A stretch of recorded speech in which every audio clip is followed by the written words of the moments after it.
रब खे वणंदो पढ़ंदो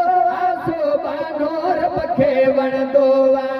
सलातो सलाम जेको पढ़ंदो सुभानो रब खे वणंदो सुभानो रब खे वणंदो रखी महबूब जी मोहब्बत दिल में रखी महबूब जी मोहब्बत दिल में पर सलवात पढ़ते सो तोखे ख़बर चौथी कोन अरबी ईंदुई अलगद में ओ उम्मती मुंहिंजा रोन दुरूद दुनिया में तो पढ़िया पर विसारो तोखे मून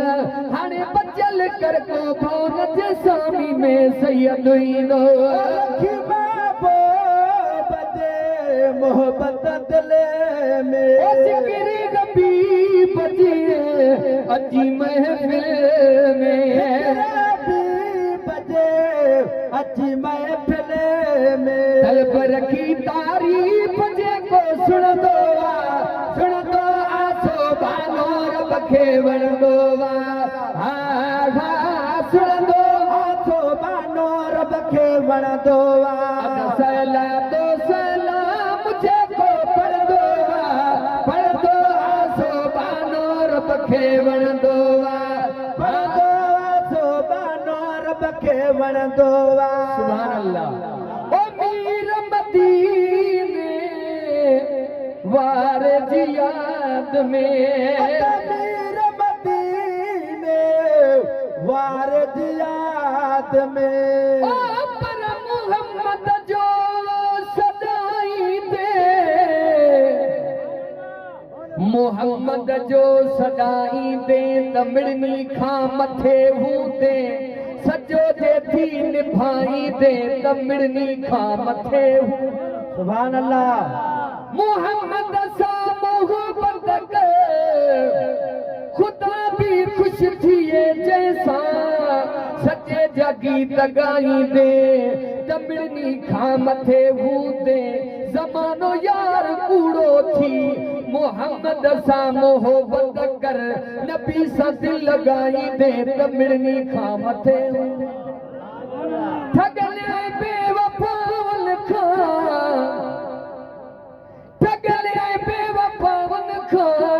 बचाई जे मुसाफिर दिल मोहम्मद सा लगाई दे तमिड़नी खां मथे हूंदे वार जी याद में तकबीर खां मुर्गी बाद में तकबीर खां मुर्गी बाद में नारे रिसालत नारा जो भी है नारे रिसालत नारे रिसालत नारे रिसालत नारा जो भी है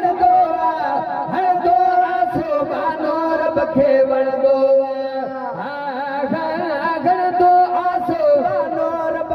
वणंदो ओ सलातो सलाम जेको पढ़ंदो सुभानो रब खे वणंदो सुभानो रब खे वणंदो चली सिरसाह खां वध